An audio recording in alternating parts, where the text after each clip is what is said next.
점심 식사 맛있게들 하셨지요? 자, 오후 시간 기도함으로 시작하겠습니다. 하나님, 아버지 되시는 하나님 감사합니다.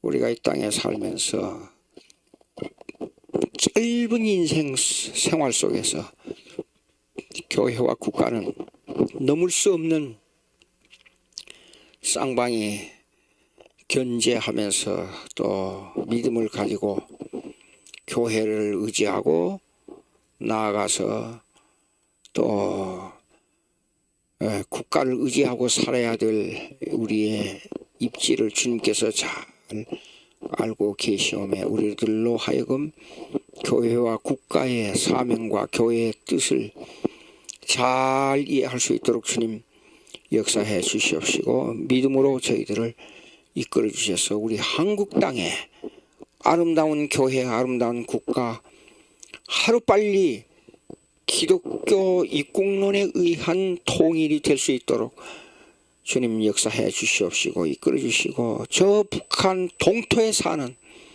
그 무지한 사람들의 마음을 주님께서 성령이 강권적으로 찾아가 주셔서 회개하는 마음을 주시고 그들이 회개함으로 우리와 연합되게 해 주시옵기를 간절히 바라옵고 원합니다.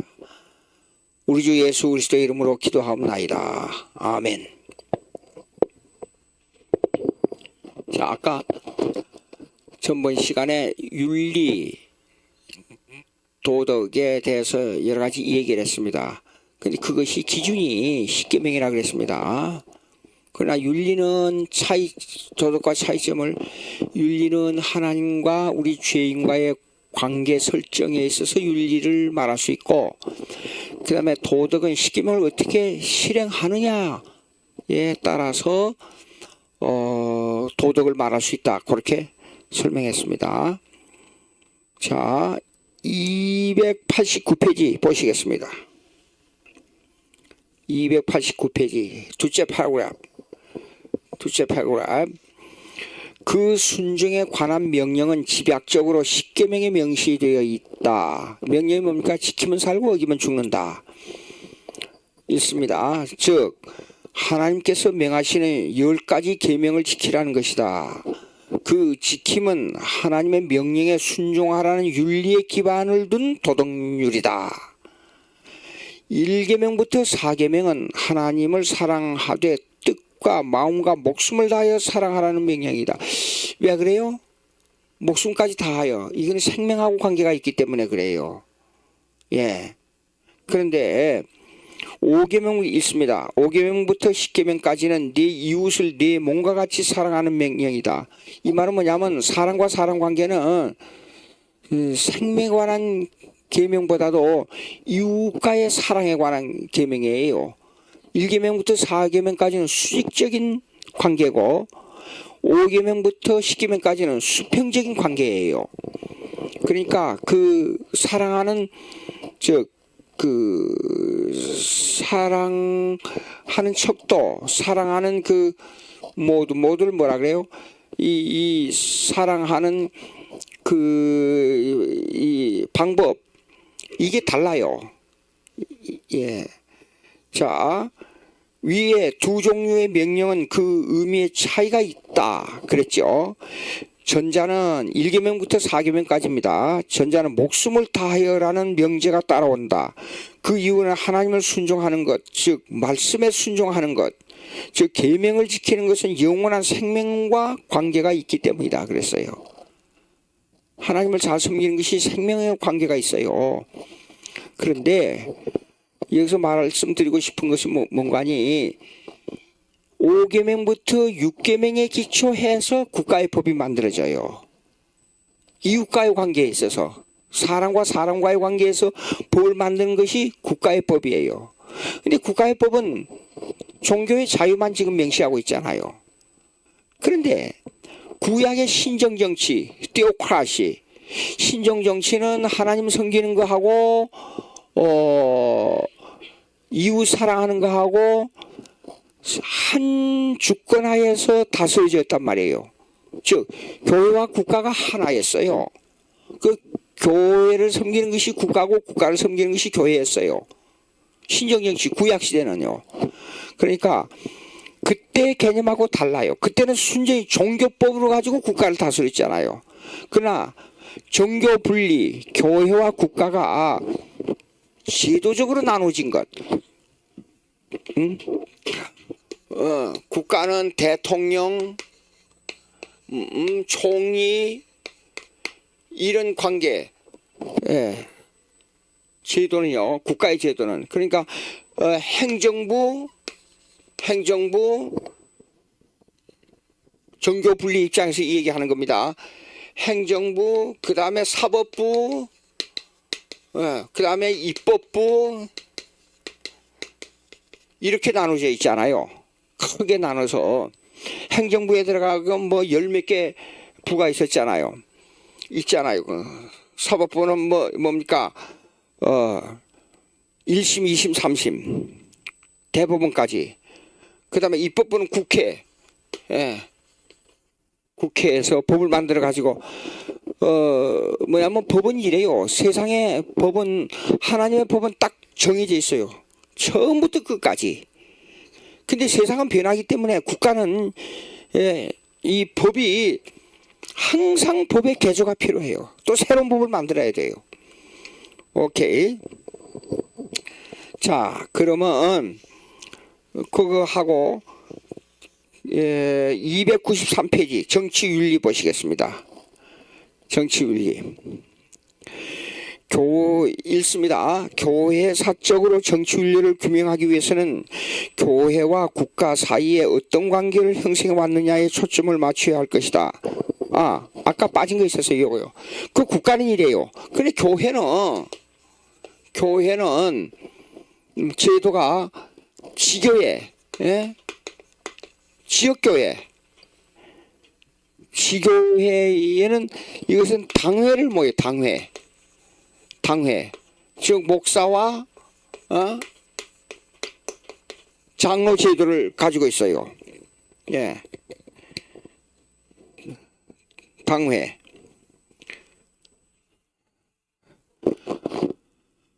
근데 여기에서 교회를 다스린단 말이에요. 근데 이것이 모여 지역별로 모여요. 그것을 노회라 그래요. 노회. 그러니까 지역별로 모였는데 여기는 이 각 지교에 있는 목사와 장로들이 모여서 노회가 돼요. 각 지역별 노회가 모여가지고 총회가 돼요. 총회가. 이것도 단계적으로 30 올라가요. 노회는 뭐냐 그러면 오늘날 국가로 말하자면 지방자치 제도예요. 지방자치. 예? 지방자치. 뭡니까? 경기도 그러면 경기도. 충청도 그러면 충청도. 그게 충청도라는 한 조그마한 정부예요. 예, 경기도라는 한 조그마한 정부고.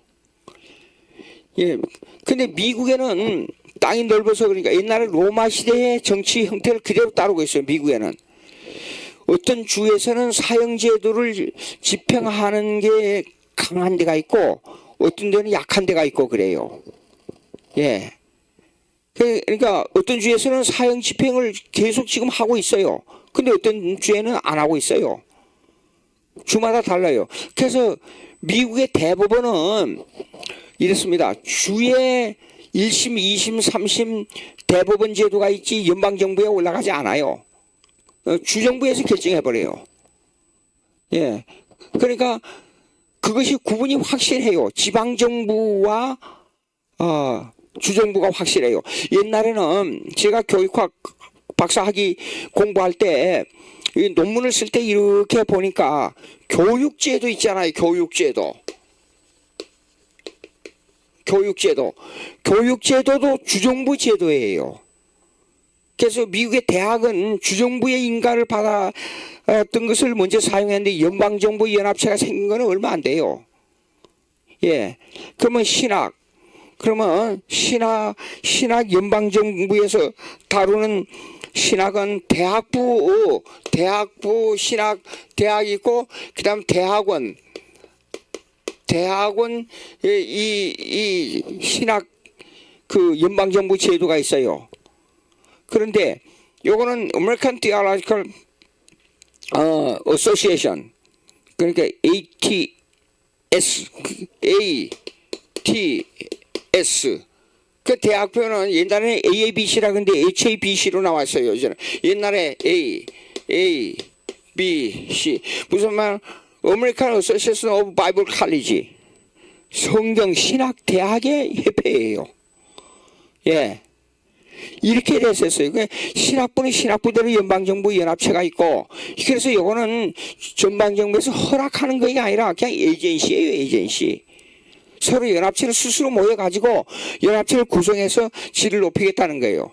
근데 미국은 교육제도가 주정부 제도인데 주정부에서 모든 걸 관할해요. 예. 그래서 주정부 제도를 관할 하는 그런 이런 단체가 학과별로 돼 있어요. 미국에는 미국가 무슨 말이야? 그러면 의학이 있으면 의학에 있는 각 대학의 학과가 연방정부의 에이전시 연합체로 되어 있어요. 에이전시는 무슨 뜻이냐 그러면 연방정부에서 허용한다는 말이 아니고 연방정부의 연합체로 되어 있다 그 말이에요. 예, 스스로 만들어 가지고 즉 연방정부에서 이 대학을 관할하는 단체가 아니라 그 말이에요. 즉 그러니까 의학이면 의학, 신학이면 신학, 그 다음에 공과면 공과 이 단체들이 학과별로 나눠져 있지 대학별로 나눠져 있는 게 아니에요.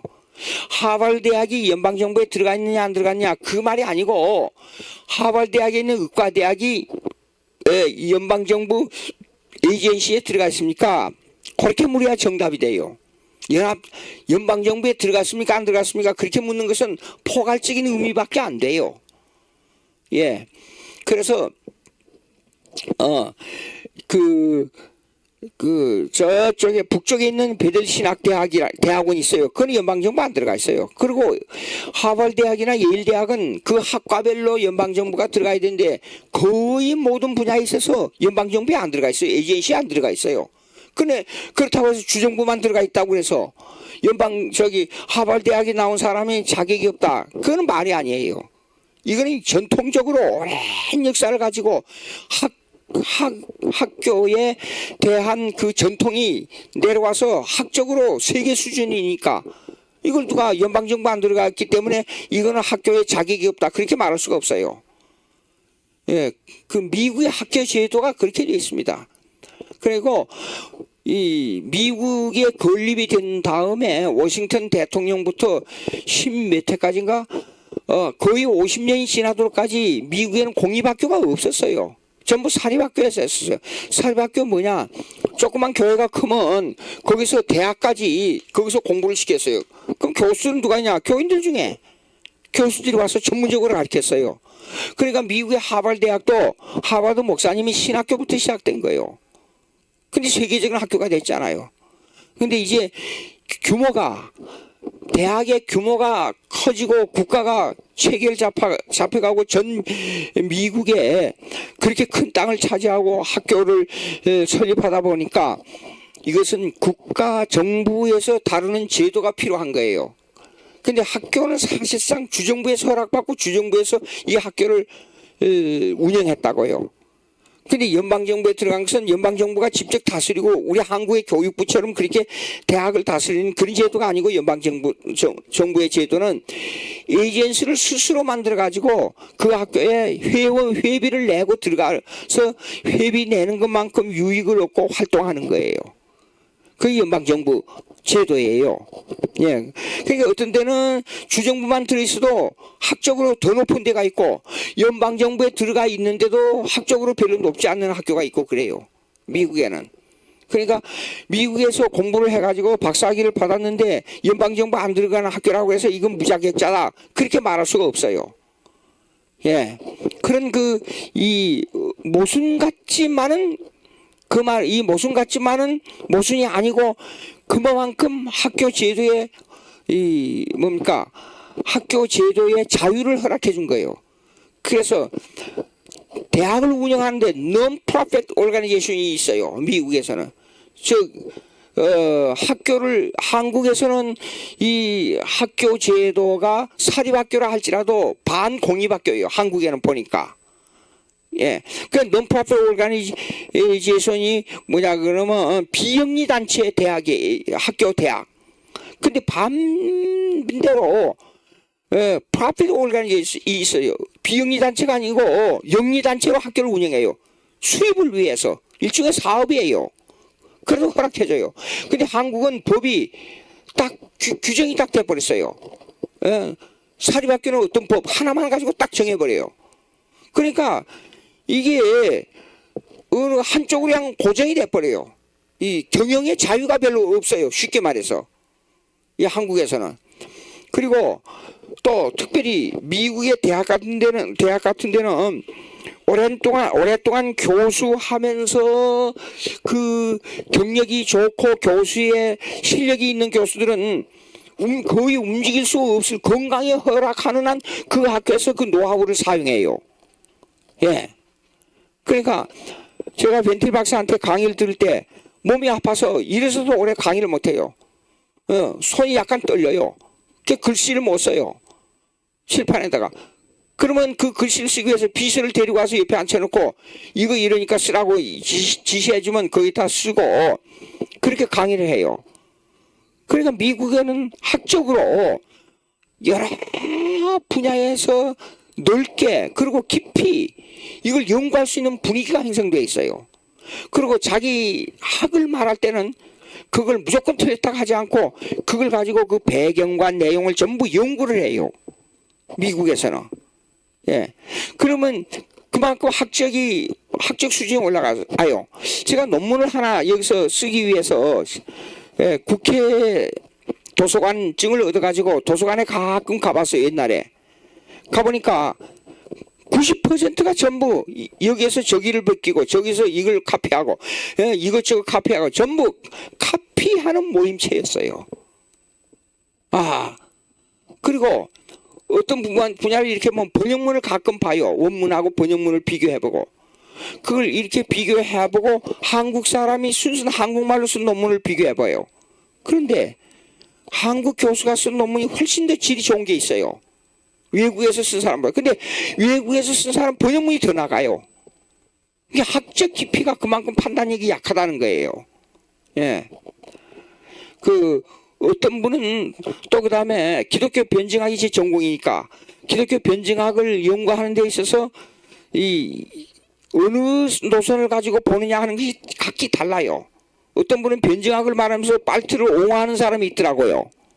예. 그러면 그걸로서 이걸 받아들이는데 어떻게 이용하는가를 자세히 살펴봐야 돼요. 근데 그런 것을 살펴보는 역량이랄까 뭐랄까 좀 이 선입관념이 잘못돼 가지고 그런지 모르겠어요. 그걸 하는데 이렇게 하더라고요. 자기 생각이 틀리면 그냥 무조건 다 나쁜 걸로 인정해 버려요. 그걸 받아들일 게 뭐이고 안 받아들일 게 뭐이고. 발트 신학을 저는 자유주의 입장으로 봅니다. 그럼에도 불구하고 신학의 자유주의가 있으면서도 불구하고 발트를 가만히 보면 이 사람은 구원받은 사람이에요. 예. 근데 어떤 사람들은 발트를 그냥 선입관만 가지고 발트는 자유주의니까 지옥 갔다고 또 이렇게 말해보는 사람이 있더라고요. 근데 그렇게 평가하면 안 돼요. 예. 그 내용을. 그 다음에 지금 바나풀 여기에서 말이요 보네프 얘기가 나오는데 가서 얘기 들으니까 여러 가지 얘기를 많이 해요. 근데 우리가 생각해야 될 게 있어요.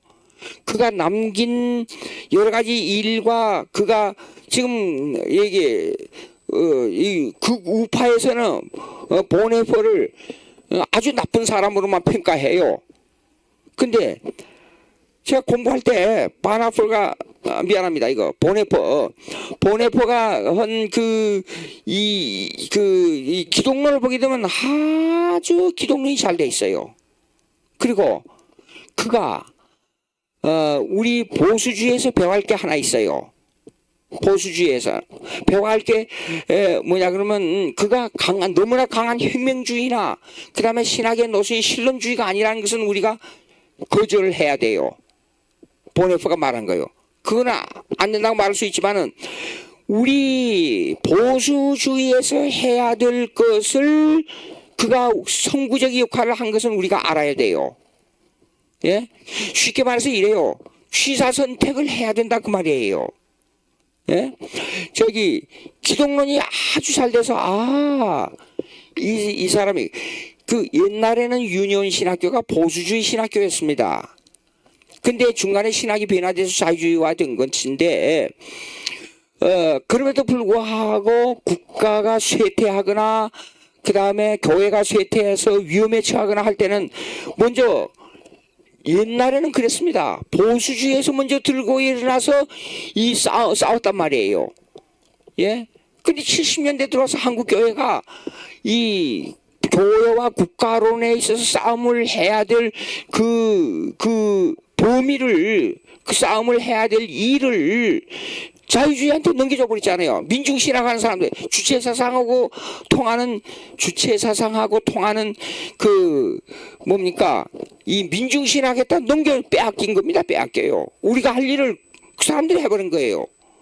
예, 그러니까 이런 것도 잘 취사 선택할 수 있어야 되는데 그게 이상하게 작은 부분에 하나가 틀리면 중요한 부분이 다 틀렸다 그래 버리고 작은 부분이 자기에게 맞으면 큰 부분까지 다 맞다 그래 버리고 이렇게 극단적으로 나가서는 안 된다 그 말이에요. 취사 선택해야 된다 그 말이에요.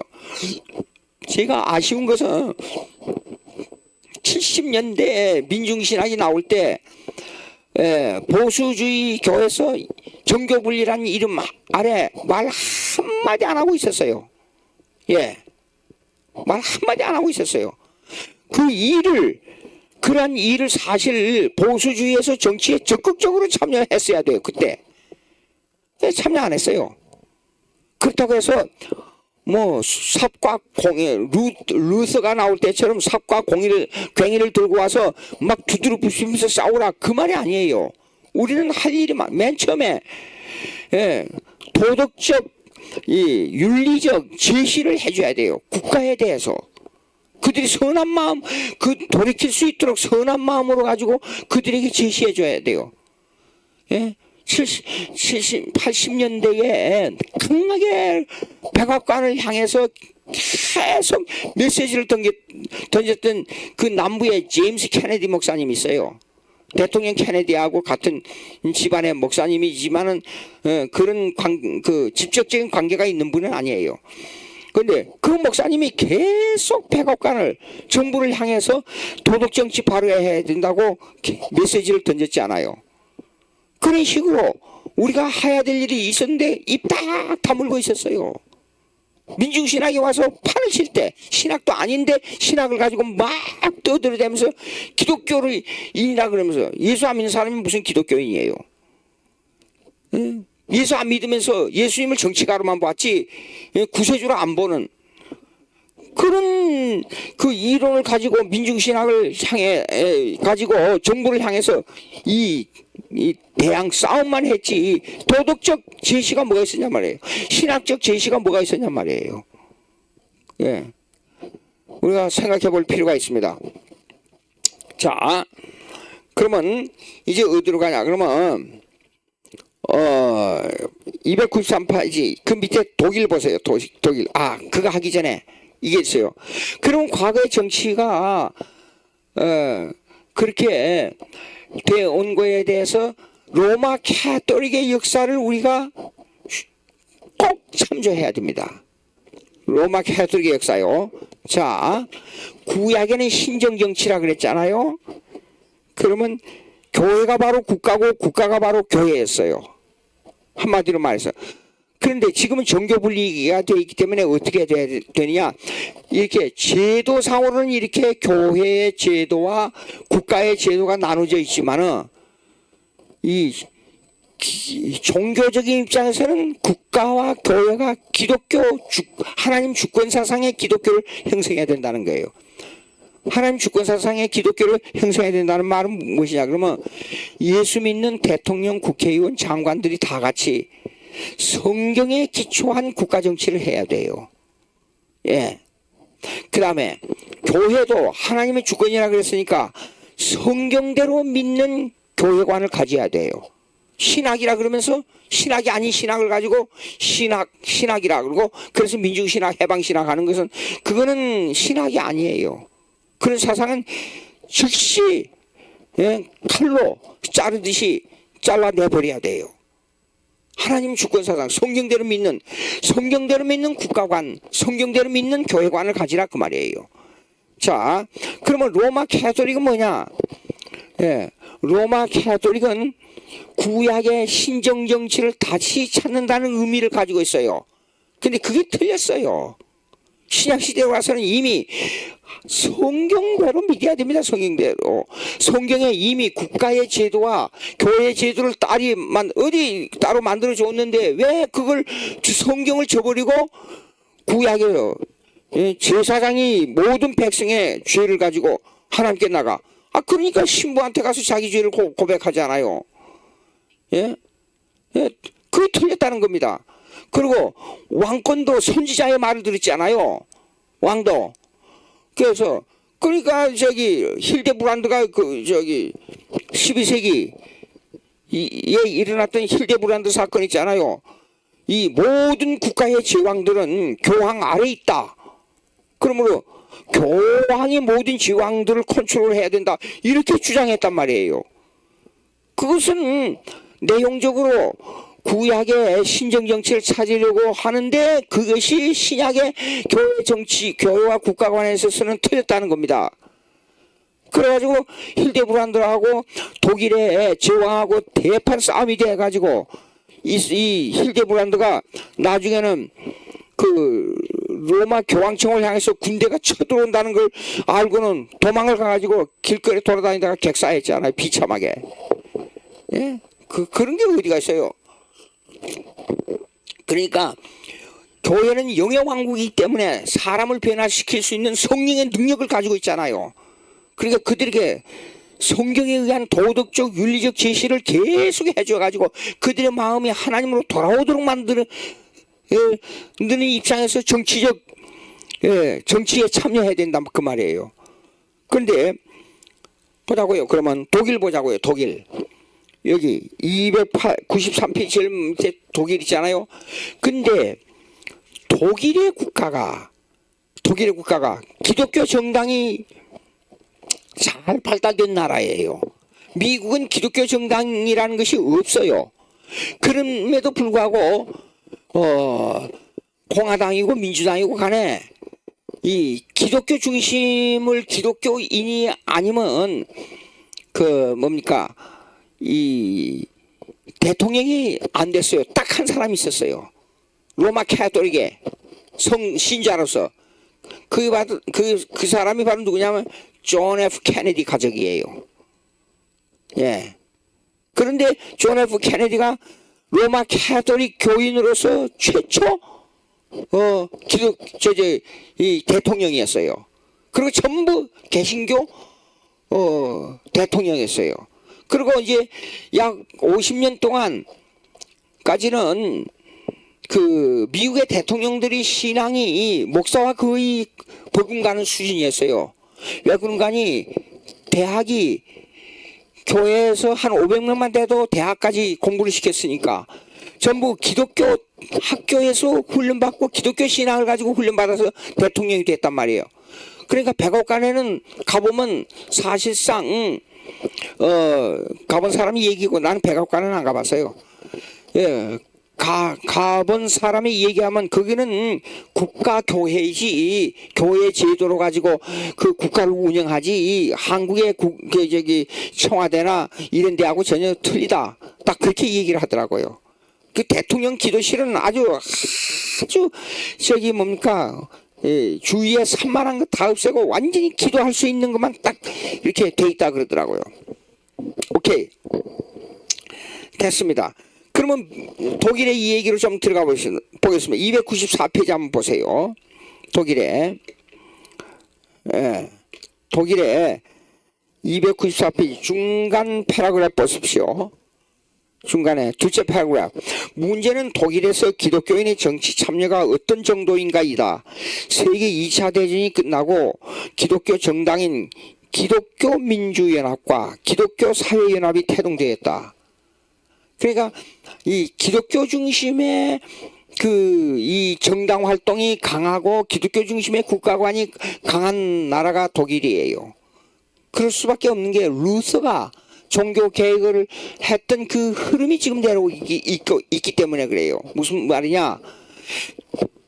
그 개신교의 입장, 그 루서파의 입장을 보게 되면 로마 캐톨릭에 대한 반항심이 아주 강했잖아요. 루서가요. 이 루서가 그 영향을 미친 것이 뭐냐? 그러면 바로 기독교 중심의 국가, 로마 캐톨릭에서 벗어난 국가관이에요. 그래서 기독교 정당이 이렇게 일어나게 된 겁니다. 이 기독교 정당인 두 개 민주연합이 뭐냐면 CUD, 그 다음에 기독교 사회연합 CSU. 제가 이게 맞는지 모르겠지만 크리스천 데모크라시 유나이티드, 그렇게 민주연합, 그러니까 크리스천 데모크라시 유나이티드 그렇게 된 것 같고, 그 다음에 기독교 사회연합 그러면 크리스천 소셜 유나이티드, 기독교 사회연합이니까 사회니까 소셜, 그래서 크리스천 소셜 유나이티드 연합이다. 그렇게 볼 수가 있겠어요. 아마 맞을 겁니다. 그런데 295페이지 마지막 패러그래프 보세요. 그러나 독일의 두 기독교 정당이 비록 신앙 고백을 중심으로 구성되어 있지 못한 정당이라고 할지라도 독일의 정치계에서 개신교회와 완전히 분리되어 있는 입장에 서 있는 것이 아니었다. 그 이유는 정치적 이념에 있어 기독교 입장을 강조하고 있는 정당이기 때문이다. 요건 앞에 패러그래프를 이어지니까 충분히 이해가 될 거예요.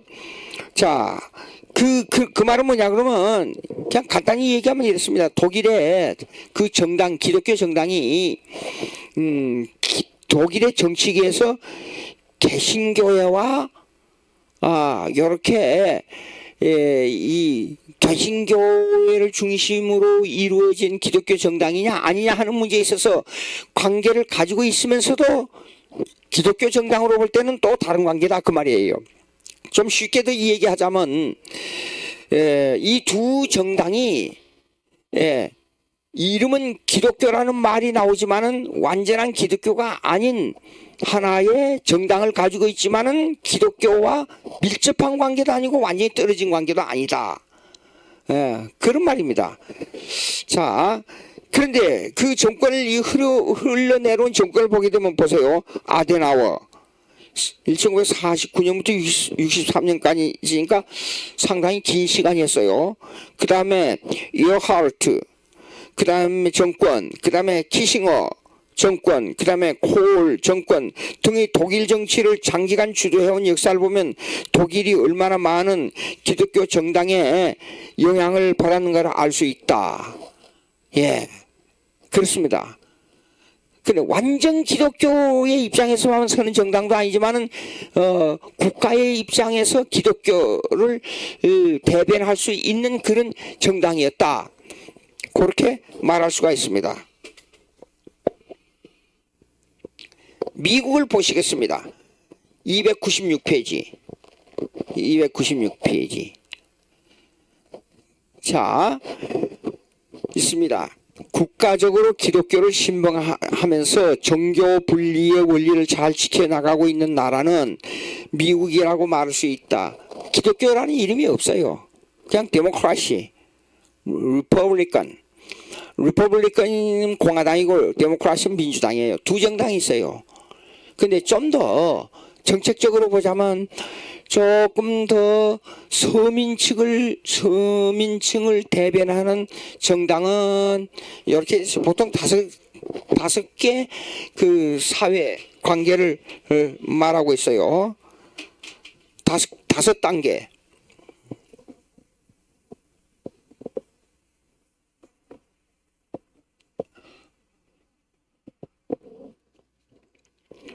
다섯 단계. 가장 높은 단계. 이 사람들은 이렇습니다. 우리 한국에는 이런 생각이 들있더라고요. 돈을 많이 가지고 있으면 도둑질을 많이 했다. 권력으로 가지고 취한 게 많다. 근데 미국은 반대예요. 권력으로 올라가고 공부를 많이 할수록 정직하다. 노력을 많이 했다. 그런 인식이에요. 그 영 달라요. 예. 그러니까 이 사람들은 가장 높은 층인데 지적 수준이 높고 지적 수준이 높고 그 다음에 열심히 노력하고 그 다음에 경제적으로도 수준이 높은 이런 단계예요. 그 다음에 두 번째 중상층이에요. 이 사람들은 전문 지식을 가지고 있는 사람들. 전문 지식 주로 이 사람들에게 세 가지 네 가지 직업이 있어요. 전문 지식이니까 의사,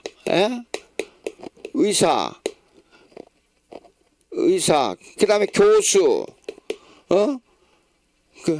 그 다음에 또 뭡니까? 변호사. 이런 상층을 말해요. 이 사람들은 자기 생활에 여유를 가지고 살 수 있는 사람들. 그 다음에 세 번째가 중간층. 중간층의 사람들은 안정된 직장을 가지고 살 수 있는 사람. 안정된 직장을 가지고 사는 사람들이에요. 그 다음에 중하가 있어요. 이 사람들은 그냥 일반적인 직장을 가지고 사는 사람들. 직장도 옮겨 가지고 살지만 그러면 일반 노동자. 그래서 미국에서는 와이트 칼라가 있고 블루 칼라가 있어요. 블루 칼라는 그냥 일반 노동자. 조금 수준이 낮은 기술 노동자를 블루 칼라라 그래요. 그런데 이상한 게 있어요. 이런 기술 자격을 가지고 있는 사람들은 회사에 가거나 어디로 가거나 국가에 가거나 앉아서 서류 다는 사람보다도 서류를 취급하는 사람보다도 봉급이 더 많아요. 그러니까 공대를 가려고 그래요. 그래서 미국의 공대는 국가에서 운영하는 공대예요. 유명한 공대가 칼텍 같은 것은요. 이 칼텍은 국가에서 정부에서 머리 좋은 사람들을 모아가지고 국가를 위해서 발전시킬 수 있는 유능한 엔지니어를 키우는 대학이에요. 그 다음에 다섯 번째 하위층이에요. 요가고 반대되죠. 정반대. 이 사람들은 직장 생활도 그렇고 자기들이 하는 일에 대한 의무나 책임을 가지고 사는 사람들이 아니에요. 그다음 게 떠돌이 생활이에요. 근데 이상한 게 있어요.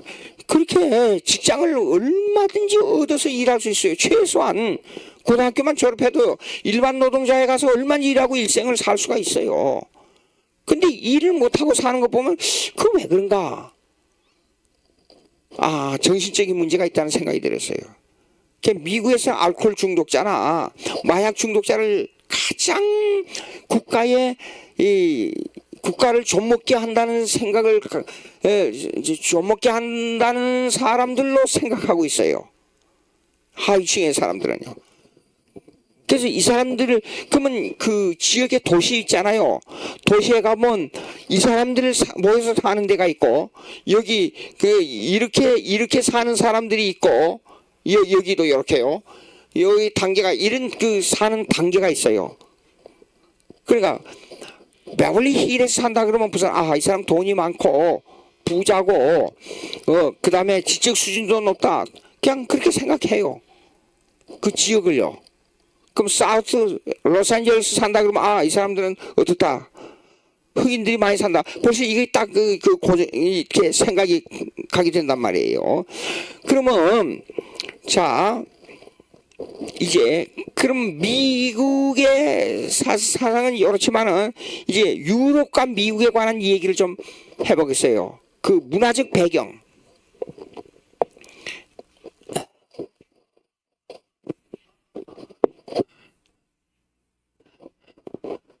2차 대전이 끝나고 나서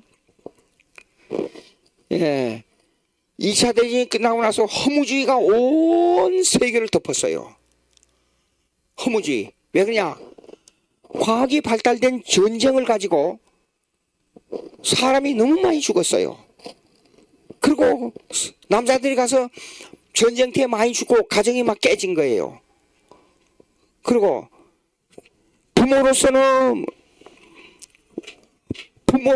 자식을 잃어버린 그 아픈 마음이 계속 일생을 지배하게 되고, 그 다음에 어린애를 가지고 있는 아내가 남편이 죽고 난 다음에 일상생활에 언밸런스가 와버리는 거예요. 그런데 2차 대전이 끝나기 이전에 이 허무주의를 배경으로 한 실존주의 철학자 두 사람이 있어요. 키르케가르하고 하이데거. 예? 이 두 사람이 있었단 말이에요. 이거 철학 얘기를 하려니까 또 그러네요. 자, 키르케가르.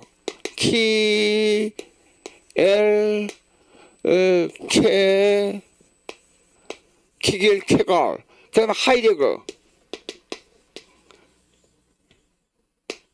하이데거. 예. 두 사람이 있었어요. 우리 여기서 뭐 하이데카라 그러더라고요. 이게 이 지지가 맞는지 이걸 잘 모르겠어요. 예? 예. 오케이. 하여간 근데 이 사람들이 실존주의 철학자라 그래요. 실존주의는 뭐냐 그러면 이 사물을 접할 때 자기 생각대로 결정하는 게 아주 쉬운 말인데 어려워요. 자기 생각대로. 어떤 사람은 이걸 보고 뭐처럼 생겼냐면 로켓처럼 생겼다 그러고, 어떤 사람은 총알같이 생겼다 그러고, 그러면 왜 어떤 사람은 작은 총알같이 생겼고 어떤 사람은 큰 로켓같이 생겼냐고 그렇게 물으면 자기 생각대로 하는 거예요. 자기 생각대로. 그 생각대로 거기다가 초점을 맞춘 이 철학을 실존주의라 그래요. 예. 그러면 실존주의는 뭐냐면 허무주의를 배경으로 해서 일어난 그 철학이에요. 근데 이것이 처음에 이 두 사람의 철학이 이 빛을 못 봤어요. 그러고 있다가 2차 대전이 끝나니까 이 허무주의가 들어온 거예요. 전쟁으로 말미암아 인간의 마음이 공해져 버리니까. 그래가지고 여기에서 미국의 2차 대전 후에 70년대까지 구미 유럽과 미국을 휩쓸었던 이 허무주의 사상에 의한 이 생각이 현실로 이 사회의 행동으로 나타났어요. 그것이 뭐냐 그러면 첫째 소유물이 있어. 소유물은 통기타. 그 다음에 생맥주. 그 다음에 모습은 뭐냐 그러면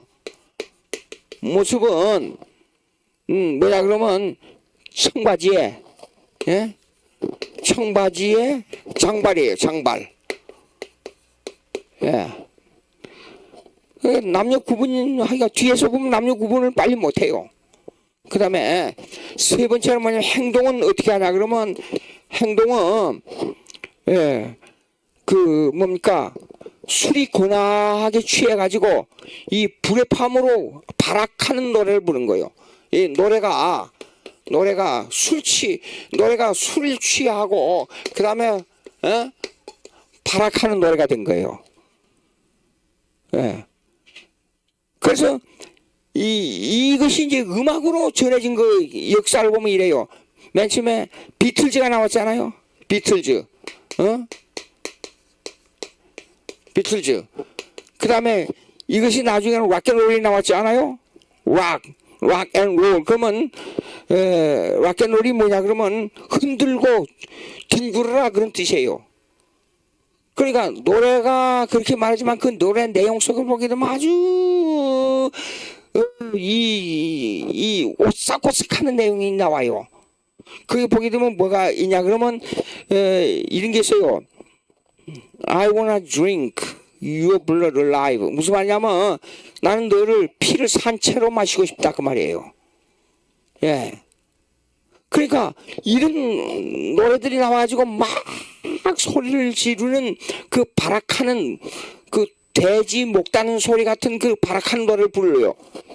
근데 이게 나중에는 이것이 랩송으로 됐어요. 랩송. 랩송.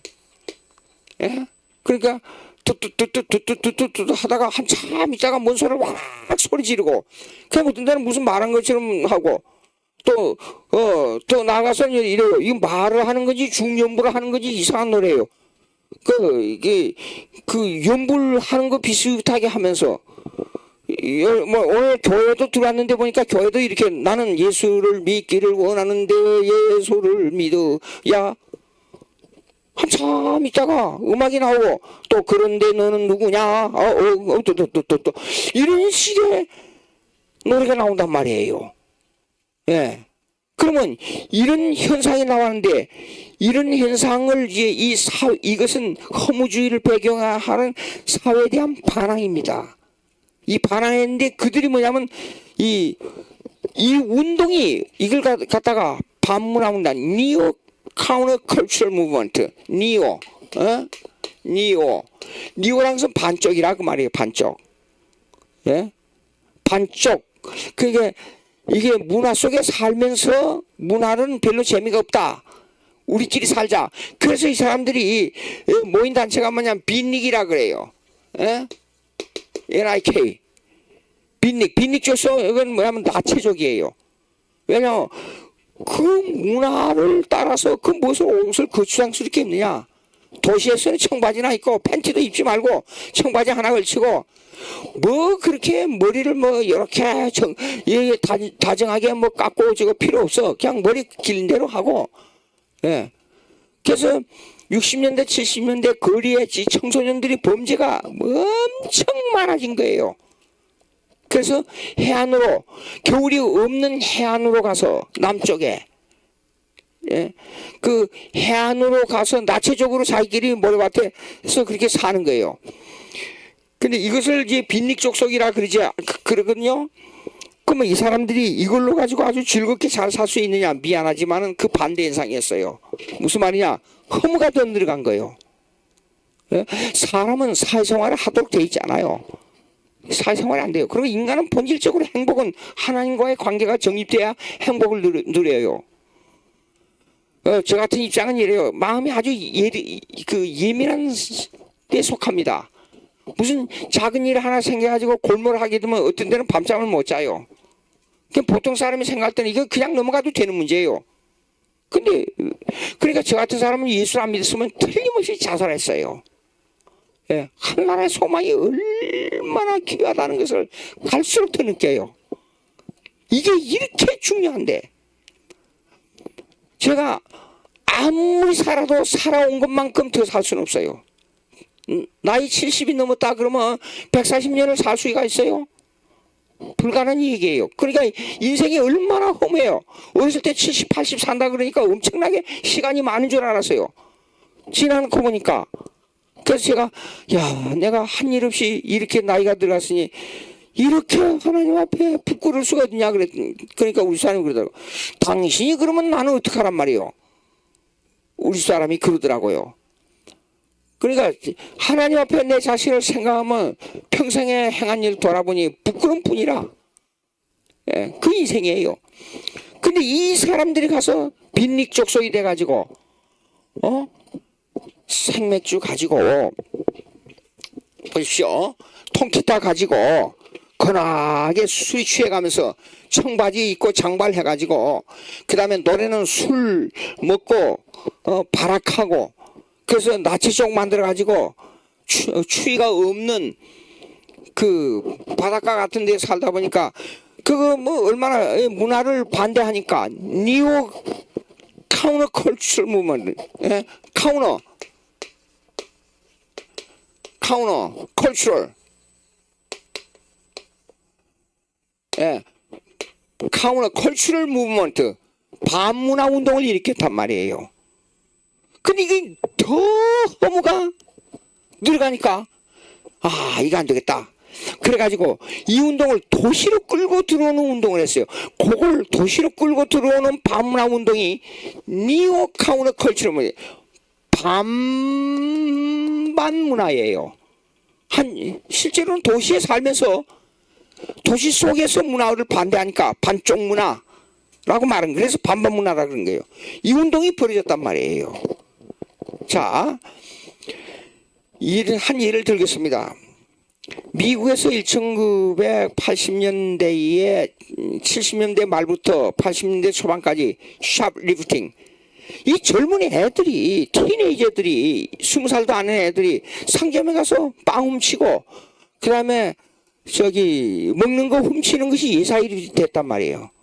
그러다 보니까 미국에서 이 법을 제정했어요. 비록 조그만 걸 훔치더라도 3번 이상, 콜라 하나 훔치더라도 3번 이상 훔친 애들을 중범죄로 다루는 성인 재판으로 넘겨버렸어요. 그래가지고 1년에 거의 40% 정도의 범죄율이 줄어들었어요. 이게 뭘 말합니까? 이 사회의 분위기가 타락하게 된 이것이 얼마나 사회에 영향을 끼치는 내용이 맞느냐 이겁니다. 자, 이제 여기에서 또 한 걸음 더 나가서 생각할 게 있습니다. 서구에서는 이렇습니다. 사상의 배경이 기독교 철학이 어떻게 변하느냐에 따라서 정치, 경제, 사회, 문화, 예술, 교육 모두가 변해요. 한국에서는 종교와 정치, 종교와 국가, 종교와 사회, 이런 것이 연관성이 별로 없는 것처럼 느껴져요. 그렇죠? 근데 서구에서는, 유럽과 미국에서는 이 기독교 철학하고 밀접한 관계가 있어요. 그건 역사적으로 이미 구약 때부터 그렇게 되어 왔어요. 그러니까 2차 대전 후에 허물을 배경으로 한, 처음에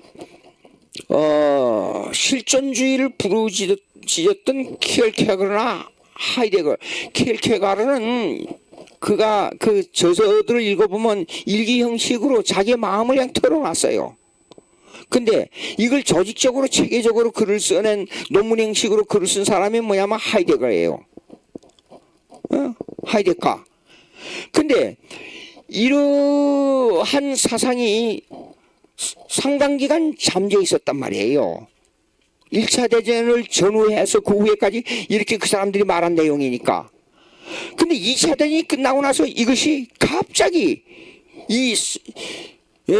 구미의 사상계를 강탈을 한 거예요. 허무주의가 들어오고. 그래서 그걸로 말미암아 젊은이들이 마약이 늘어가고, 젊은이들의 자살률이 늘어가고, 젊은이들의 좀도둑이 늘어가고. 그래서 오직에서야 80년대 들어와서 미국의 대통령 선거 때는 꼭 청소년 교육 문제가 이슈로 등장했어요. 나는 앞으로 청소년 문제를 미국을 위해서 어떻게 해야 되겠다. 오바마 대통령도 와서 그러죠. 한국에 그렇게 청소년들을 열심히 공부시키는 걸 보고 그 교육에 한국 교육을 따라가야 된다고 그렇게 말했잖아요. 근데 그거는 겉만 보고 속은 모르는 거예요. 근데 이때에 이 기독교 철학이 바로 됐었으면 참 좋았을 텐데, 이때에 60년대 후반을 들어서고 70년대로 들었을 때에 미국에 뭐가 갑자기 들어왔냐 그러면 학교 교육이 이슈가 들어왔단 말이에요. 대통령 선거 때마다 이 나왔으니까. 근데 그 나올 수밖에 없는 거는 1960년대 초반에 케네디 대통령이 이 자유를 주장한다 하면서 미국의 공립학교하고 사립학교 간의 공립학교 기도회를 폐지시켜 버렸잖아요. 근데 왜 공립학교의 기도회를 시작했냐면 미국의 처음에 청교도들에 의한 사립학교로부터 영향을 받았기 때문에 그래요. 그 미국 교육 역사를 쫙 보게 되면 학교는 그때 당시에 학교를 할 때는 반드시 그 교육이 하나님 중심의 성경 공부를 중심으로 는 학교 이념을 가지고 학교를 시작했단 말이에요. 그러다 보니까 공립학교도 자연히 사립학교, 각 교회에서 행하는 사립학교 훈련을 그대로 모방으로 딴 거예요.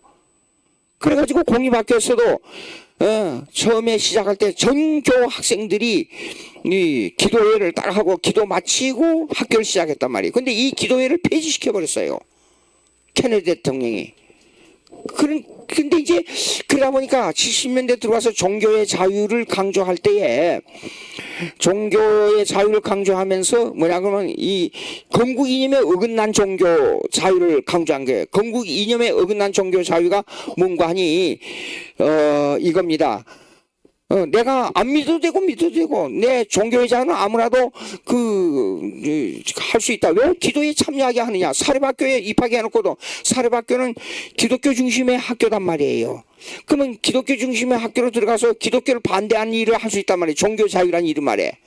그거는 건국 이념하고 틀린데 건국 이념은 종교 자유를 말하는 것은 거기다가 건국 이념에다가 못 박아둔 이유는 뭐냐 그러면 우리는 외부의 종교의 압력에 굴하지 않고 하나님을 바로 섬길 수 있는 자유를 달라는 개념이었어요. 이게 건국 이념의 종교 자유의 개념하고 틀리단 말이에요. 마음대로 안 믿어도 된다는 개념이에요. 그리고 재판 열고 어쩌고 하는데도 미국 덴버에서 한번 그런 일이 있었어요. 학생이 와가지고 나는 기도하고 그런 거 싫다. 난 못하겠다 그랬단 말이에요. 왜? 종교의 자유를 말하는데 그 자유의 개념을 방종으로 생각한 거예요. 근데 그 학교의 이념에 들어갈 때 학교의 이념을 사립학교 개념을 보니까 기도해야 하고 하나님 말씀대로 믿고 신앙 고백 그 중심으로 학교의 정관이 딱 돼 있거든요. 그래서 재판을 했단 말이에요. 정관을 보니까 이렇게 돼 있는데 이거 안 따르면 법을 어기는 거예요. 학교 법을 어기는 거예요. 그래서 학교에서 퇴학시킬 수밖에 없어요. 그래서 재판을 했습니다. 결국은 학교가 이겼어요. 그 학생은 예수 믿는 행사를 하지 않으면 학교를 다닐 수가 없어요. 예, 그렇게 판결이 난 적이 있었습니다. 미국에서요. 그러니까 이렇게 될 때에 자 보세요. 시카고 유니버시티에 존 듀이라는 사람이 있었어요. 존 듀이. 예? 이 사람이 프라그마티즘의 교육론을 주장했습니다. 그 교육 이념이 뭐냐 그러면 그러니까 어쩐지 이상해요. 그 역사를 보게 되면 교회의 역사를 봐도 똑같은 양상이 나타나요. 나쁜 게 나타나면 그게 철학적 개념으로 나쁜 것이 들어오게 되고 또 나쁜 개념으로 말미암아 그것으로 인한 제도가 또 나쁘게 된 제도가 들어오고 그래요. 그래서 비잔티움의 이 5세기 이후에 비잔티움의 역사를 보게 되면 모하메드 교도가 막 성행하고 그럴 때에 그러면 이 5세기에 완성된 고대 신조가 완성되고 그러고 나서 북방의 만족에 의해서 로마가 정부가 멸망했잖아요. 이상한 일이에요. 그런 사건들이. 그런데 미국의 교육에 뭐가 들어왔냐 그러면 케네디 대통령이 기도에 없앴지요. 그런데 그때 당시에 교육 이념이 뭐냐 그러면 이 실용주의 교육이 나왔단 말이에요. 프라그마티즘. 존 듀이에 의해서. 이 사람이 수십 년 동안 미국의 교육을 사상을 지배했어요. 그래 교육 철학가예요.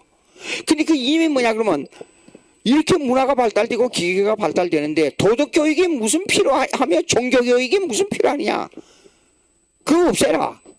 기계만 잘 움직이면 된다. 그리고 살기 좋은 나라가 되면 그 나라도 잘 되고 평화롭게 살 수 있고 행복을 누릴 수 있는데 뭔 종교교육, 뭔 도덕, 윤리 교육을 시켜야 되느냐. 그거 없애라. 이렇게 나온 사람이 잔두이였단 말이에요.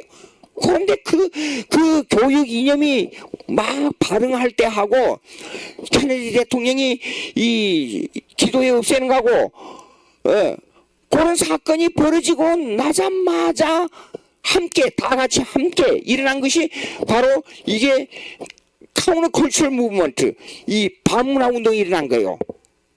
딱 겹쳤어요. 그러니까 막 극도로 타락한 거예요, 그냥. 예, 노래하고. 근데 제가 공부를 하다가 교수가 이런 말을 해요. 미국의 사탄주의가 얼마나 강한지. 저는 미국에서 청교도들 기초한 교수들 밑에서 공부를 했기 때문에 한식을 하면서 그 교수 말씀이 이런 게요. 사탄의 바이블이 있다고 그래요. 사탄 바이블, 사탄 성경. 그래서 그 뭐냐 그랬더니 할리우드에 가보라는 거예요. 사탄 성경이 있다고. 하도 기가 막혀서 정말 그런가 하고 진짜 할리우드 여러 가지 서점을 뒤졌어요. 그러니까 사타닉 바이블 딱 나왔어요. 그걸 보여드릴 기회가 있는지 모르겠습니다만은 제가 한 권 샀어요. 근데 이 성경 앞에다가 이 사람을 이렇게 그리잖아요. 그러면 여기다 뿔을 이렇게 해놓고 눈도 이렇게 옆으로 막 찢어진 이렇게 해놓고 그리고 이빨 여기에서요 이 치아가 이렇게 나오고 이렇게 사탄의 모습을 그려놓은 냉이 성경 제일 표지에 딱 나와요. 그 읽어보니까 Jesus Christ is Satan. 예수 그리스도는 사탄이다 이렇게 나와요. 기가 막혀요. 예. 그렇게 됐어요. 그 내용이 절정에 올라가지고 이 뉴 카운터 컨트롤 무브먼트냐면 이 카운터 컨트롤 무브먼트, 이 반문화 운동을 도시로 끌고 들어오자 하는 운동이 있잖아요. 그래서 그 미국의 70년대 머드 페스티벌이 있어서 머드가 뭐냐 그러면 진흙탕 축제가 있습니다. 그러면 아나임이라고 하는 큰 수만 명이 모이는 이 축구 그 경기장이 있어요. 그 밑에다가 뭘 깔으냐 그러면 이 추럭을 여러 대 갖다가 해서 진흙탕을 깔아요. 그러면 막 거기로 막 몸을 뒹굴면서 막 춤추고 락앤롤 부르고 랩송을 부르고 그리고 민족 간의 사람과 사람 간의 이간을 시키고 이 폭력을 일으키는 그런 막 노래를 막 악을 발악을 하면서 노래를 부르고 밤새도록 떠들고 그래요. 근데 그걸로 말미암아 사람이 몇 사람씩 죽어나가요. 왜 그러냐? 마약을 먹고 취해가지고 자기도 모르게 유리를 가지고 온몸을 긁어요. 피를 흘리고 있으면서도 취해가지고 아픈 것도 몰라요. 근데 그 속에 파상균이 들어와요. 그래서 직사해. 이런 일들이 가끔 벌어져요. 그래서 이걸 80년대 들어와서 이걸 폐지시켜버렸어요. 이런 일들이 일어나요. 예. 그러니까 그때에 나온 목사님들 두 분을 제가 말할 수 있는데 페어 라버슨 목사님과 조지 포어 목사님이에요. 이 사람들이 약간의 웨슬리안주의가 있지만 아주 강한 보수주의예요. 근데 페어 라버슨이 그때 당시에 대통령에 나왔어요. 선거에 나와가지고 돈도 쓰지 않고 그냥 말하면서 기독교가 멸망한다. 그때 에이즈가 나오고 허피스가 나왔어요. 그때 에이즈 나오고 허피스 나올 때 하나님의 저주의 병이 미국에 임하였다. 막 TV에 나와서 소리를 하고 선거운동 하는데 엉뚱한 얘기를 하는 거예요. 미국의 교육이 틀렸다. 프라그마티즘이 뭐냐? 예? 막 공격을 한 거예요. 창조론적 교육 틀렸다. 13살 먹기 전까지는 창조론적 교육이 아니고 훈련하는 교육이 돼야 된다. 인생을 만들기 위해서는 창조의 능력은 티네이지를 넘어서면서 창조의 능력이 생기지 어린애들에게 4살, 5살, 10살 먹는 애들에게 무슨 창조 능력을 말할 수가 있느냐? 이 교육론이 틀렸다. 그래서 프라그마티즘의 이 시카고 유니버시티에서 했던 잔두의 교육론을 막 공격하기 시작한 거예요. 그리고 예수가 나온 것은 하나님의 저주가 임했다고 막 한 거예요. 근데 패러라버스 목사님이 선거 비용도 안 쓰고 나왔는데 3등을 했어요. 대통령 선거에. 엄청난 편. 그래서 조지 포웰 목사님이 모럴 모조리티 도덕 우선주의의 운동을 일으킨 거예요. 근데 한 100만만 될 줄 알았어요. 근데 1000만이 넘어버렸던 거예요. 넘어서 버린 거예요. 야, 엄청난 게 너무나도 타락하고 너무나도 이 미국 사회가 자유는 무슨 놈 자유? 방종의 방종을 일으키는 자유. 하나님을 반항하는 이 자유. 이 하나님을 반항하는 악마의 역사가 일어난 거예요. 이거요. 미국에서. 그래서 이 교회가 들고 일어난 거예요. 교육, 쉽게 말해서 교육 철학을 어떻게 정립해야 되느냐. 옛날로 다시 돌아가야 된다. 이건데 그때 당시 재밌는 게 있어요. 1968. 그러니까 교회 역사와 이 서구의 이 역사가 겹치는 부분이 많아요. 1968년에 60년대 초반에 공립학교 없앴잖아요. 근데 이 자유주의가 극단적으로 춤을 추다 보니까 1968년에 미국 장로교회가요. 사도신조를 고치자. 일부. 사도신조를 고치면 뭘 고칩니까? 그렇게 나왔단 말이에요. 사도신조를 고치자는 내용이 뭔가 처녀 탄생하지 말고 여자로 하자. 예수 그리스도 구세주에 대한 내용을 바꾸자. 동정녀 발견하시고 대속의 죽음 십자가에 죽으시고 죄를 대신해서 죽으시고 이 내용을 바꾸자. 이렇게 운동이 나온 거예요. 근데 거기에서 이걸 반대하거나 우리는 아무리 적은 교회의 숫자가 될지라도 사도신조를 고치고 워스민스터 신앙 고백을 그대로 존속하고 절대적으로 존속한다. 그래서 이 미국 장로교에서 그러니까 PCUSA에서 분리돼서 나왔는데 처음에는 14교회가 시작한 겁니다. 필라델피아에서 미국 동부에서요. 근데 그 주도 교회가 뭐냐면 미국 필라델피아에 있는 그 10th Presbyterian Church, 그러니까 제10교회 10번째 교회. 10번이라는 것은 이제 조금 꼴이 자기들이 제1교회라는 말을 반대를 하는 거예요. 미국에서는 사케즘, 이게 말의 역공이라는 거 말하고 우리는 10번째다 그러면 사실상 꼴인데도 실은 내용상으로는 첫 번째라는 뜻을 가지고 있어요. 그 이상한 나라예요. 하여간. 근데 여기에서 이 사도신조를 고치자는 게 반대해가지고 프레스비테리안 철치 이 교단이 생긴 거예요.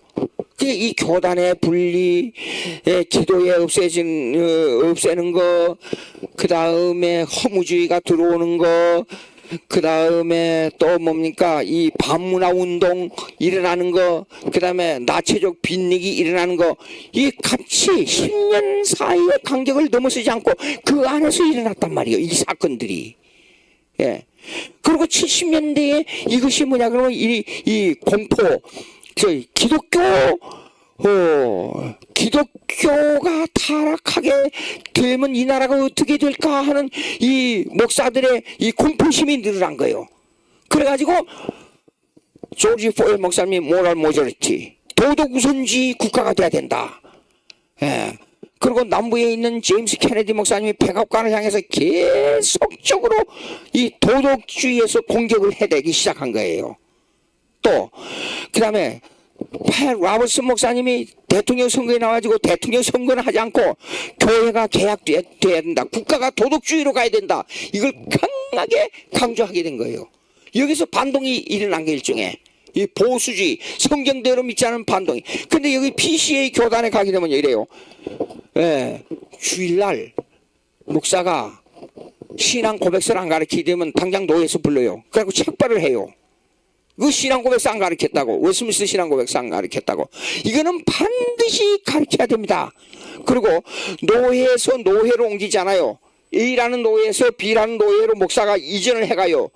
교회가 뉴욕에 있는 교회가 있다가 교회에서 심호하다가 저기 서부에 있는 그 로스앤젤레스 지역의 교회를 간다 그러면 목사 고시를 다시 해요.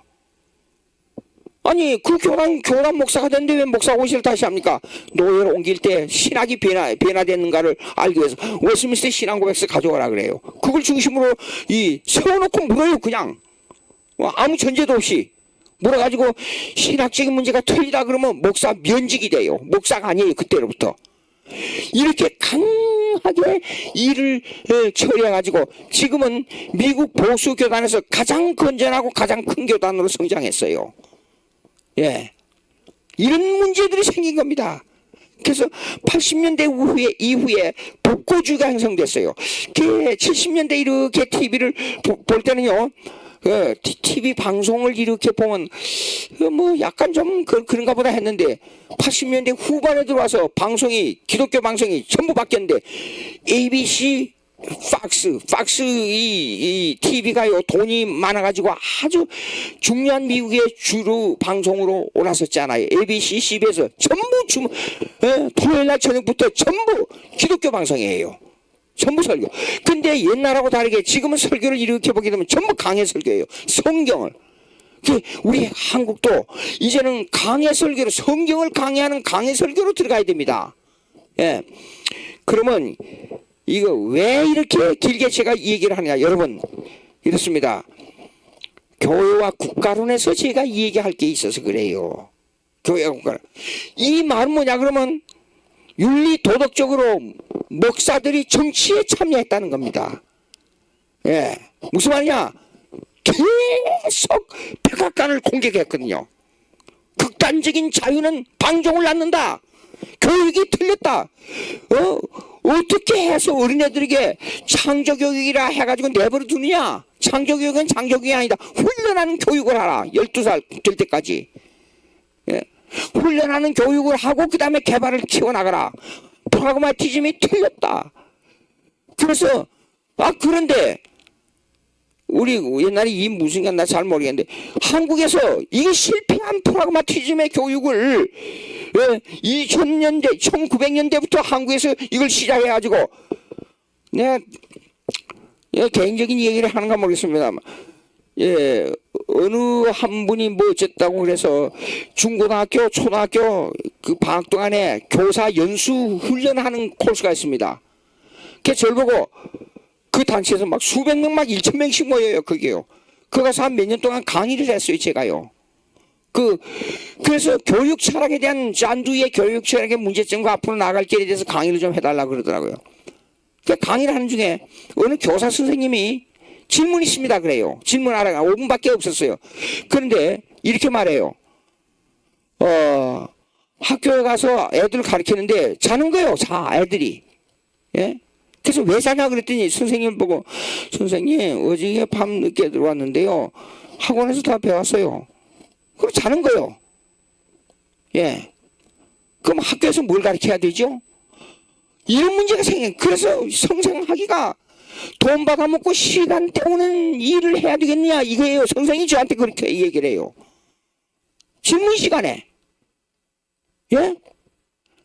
여러분 어떻습니까? 한국교회가 이 실패한 미국의 교육을 받아가지고 그것을 바로 이용했으면 좋겠는데 바로 이용하지 않고 점수 따기 교육을 했단 말이에요. 인격적 교육을 하지 않고 사람됨을 만드는 교육이 아니고 예?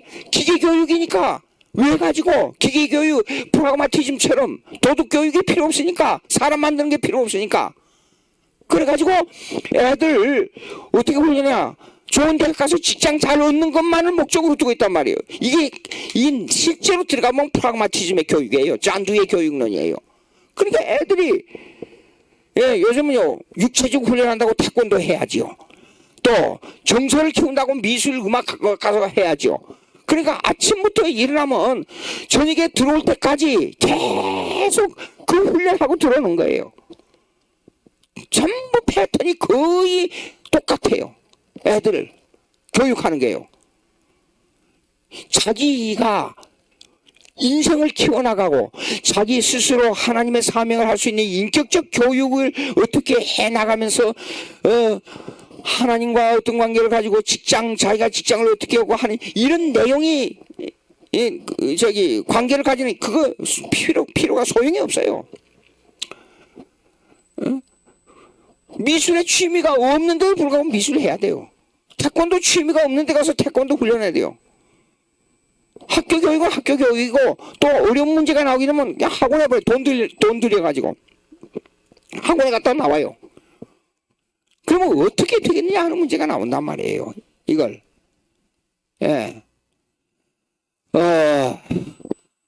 우리 한국의 미래를 하나님 중심에 철저하게 하나님 중심에 대한 사명을 가지고 교육을 해야 되는데 이것이 어떻게 되겠느냐 하는 조바심이 생겨요. 조바심이. 이 내용들이 이러한 훈련에 기초하지 않는 이 실용주의 교육이 실패했는데 창조적 교육이 실패했는데 이걸 갖다가 도입한다 가지고 약 20, 30년 전부터 한국에서 이걸 실현했는데 방학 때가 돼서 중고등학교 초등학교 교사들 연수할 때 한 2, 3년 제가 강의를 하면서 느끼는 것이 이렇게 된 거예요. 예. 근데 그 내용을 모르고 그래서 미국에서는 PTA가 있습니다. Parents Teacher Association. 그러니까 부모하고 교사들하고 이렇게 회의를 해요. 그걸 조직해가지고. 근데 그게 없어요. 한국에는 보니까. 있다 그래도 적용이 잘 안 되는 것 같아요. 지금은 어떻게인지 모르겠습니다. 옛날에 20여 년 전에요. 그래서 이런 것을 어떻게 해야 되느냐 하는 것도 여러 가지 생각이 미치는 거예요. 한국의 장래를 생각하고 특별히 모든 이 정치의 역사를 보게 되면 그 배후에 어떤 종교가 작용하는 것이 결정적으로 작용합니다. 부흥되느냐 망하느냐 하는 것은 결정적으로 종교가 키를 쥐고 있어요. 그러면 우리가 기독교인이 됐다 하면서 말만 기독교인이 아니고 하나님을 어떻게 섬기느냐, 이 섬기는 그 내용을 자녀들에게 어떻게 교육하느냐 하는 것을 우리가 깊이 생각해야 된다 그 말이에요.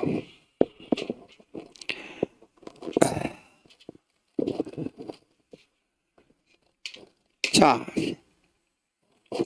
지금까지 이렇게 말씀드린 미국 해놓고 지금까지 말씀드리는 것은요 어디까지 지금 이 얘기했냐 그러면 쭉 넘어가서요. 이건 뭐 306페이지도 조지 포일 나오고 팻 로버슨 다 나왔지요. 308페이지까지 했습니다. 지금까지 한 얘기가요. 예, 그 부분 제가 말씀드린 내용이 이렇게 나옵니다. 그래서 지금의 미국 교회는 강해 설교가 주류를 이루고 있어요. 그 뒤로부터 1980년대 이후로부터 약 30여 년간 미국의 교회가 자리를 잡아가고 있어요. 뉴에이지라는 거 여러분 들어보신 분이 있을 겁니다. 뉴에이지. 이거는 혼합 종교.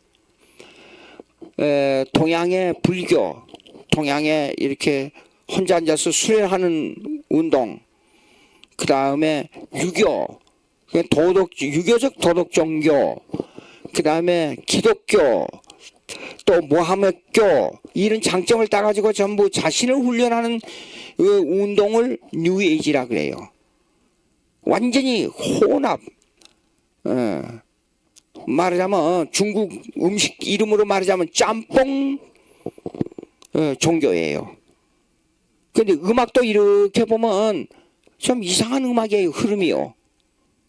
정통적인 발성이 아니고. 근데 이 운동을 나가지고 한참 책이 나와가지고 미국을 휩쓸었어요. 근데 제가 그 교단에 들어있었던 PCA 교단에서 이걸 어떻게 잡아야 되느냐 하는 문제를 가지고 이 얘기해서 각 전문 교수들에게 몇 사람에게 그 책을 쓸 수 있도록 시간을 주면서 거기에다가 수고비를 나눠주면서 책을 쓰라 그랬어요. 근데 어떤 분은 그 교리의 문제점, 어떤 다른 의식, 예식에 대한 문제점, 그들의 생활에 대한 문제점, 각 분야에서 전부 다 쓴 거예요. 써가지고 전국으로 돌렸어요. 예. 그리고 다른 교단에 이르기까지 이 책을 전부 돌리고 자꾸만 유행해서 그때 당시에 그 책이 상당히 많이 막 나간 걸 알고 있어요. 미국 전역에. 지금 뭡니까 뉴에이지 운동이 거의 사라져 버렸어요. 한국에서도 지금 여러분들이 책을 썼는데 보니까 신천지 있잖아요. 신천지를 없애는 방법은 문서운동이 성행돼야 됩니다.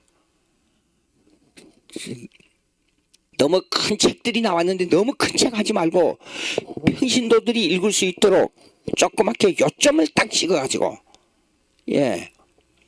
그래서 그것을 각 분야별로 그들의 의식, 그들의 공동체, 그들의 신앙 고백, 그 다음에 그들의 다니면서 선교 한다고 그러면서 그 다니는 운동 이런 것을 샅샅이 뒤져가지고 각 분야별로 쓰라고 말입니다. 교수들에게. 각 교단에서 그 교리학을 전공하고 그 전공 분야별로 맡겨요. 교육부에서 교단 교육부에서 뭐 경조비니 뭐니 수십억씩 저축해놓고 어떻게 하려고 그럽니까? 그 운동을 해야죠. 그래서 써가지고 전국 교회로 돌려요, 전부요. 전국 교회로. 조그마한 책자를 내니까 돈이 그렇게 많이 든 것도 아니에요. 그리고 전부 각 분야별로 해서 그러면 상당한 영향이 있지 않겠냐. 근데 와서 보니까 제가 느끼는 게 있어요. 미국에서는 교인들이 성경과 책을 많이 읽어요. 근데 한국에서는 집회는 많이 다니는데 책과 성경을 잘 안 읽어요. 그것이 문제라고 생각해요. 그 전철을 타거나 기차를 타거나 어디 가서 여행을 하는데 보게 되면 비행기를 타도 이렇게 보게 되면 그 서구 사람들은 책을 많이 읽어요. 예. 근데 우리 한국 사람들은 그게 약해요.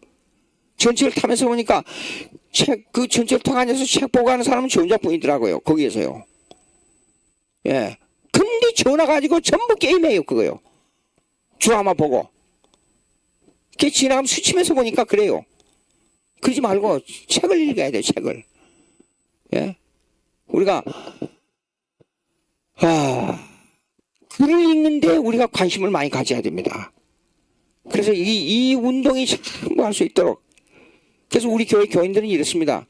책을 읽고 숙제를 내줘요. 책을 읽으라 그래야죠. 읽어가지고 감상문 써오라고 숙제를 내줘요. 네. 이번에 두 사람에게 또 부탁하겠어요. 전도학 책, 전도에 대한 책을 읽고 가져오라 그랬어요. 우리가 이런 것을 잘 생각했습니다. 한국적 종교분리가 나오지 않아요, 여기? 한국적 308페이지 보세요. 308페이지. 예. 이 종교분리를 아직까지도 그렇게 떠들어대고 있는데도 불구하고 종교분리를 정확하게 이 사적으로 이렇게 만나서 얘기를 해보면 교인들인데도 해보면 종교분리의 개념을 정확하게 규정을 못하고 있어요. 그 이원론이라는 개념을 이해를 못하고 있어요. 그러니까 제가 미국 평신도 오래전에 미국 평신도한테 선물 하나 준다 그러더라고요. 그게 뭐냐 그러니 아주 두터운 가죽으로 된 그 자기가 읽었던 성경인데 그 내용을 적어놓은 것을 하나 나이 많은 분이에요. 이제 눈이 어두워서 성경을 볼 수 없는 분이에요. 그러면서 자기가 쓰는 걸 자식에게 줘야 되겠는데 당신 젊은 사람으로서 신학을 공부한다니까 자식같이 생각해서 선물 주겠다. 지금도 가지고 있어요, 그거요. 싹 빨갛게 썼어요.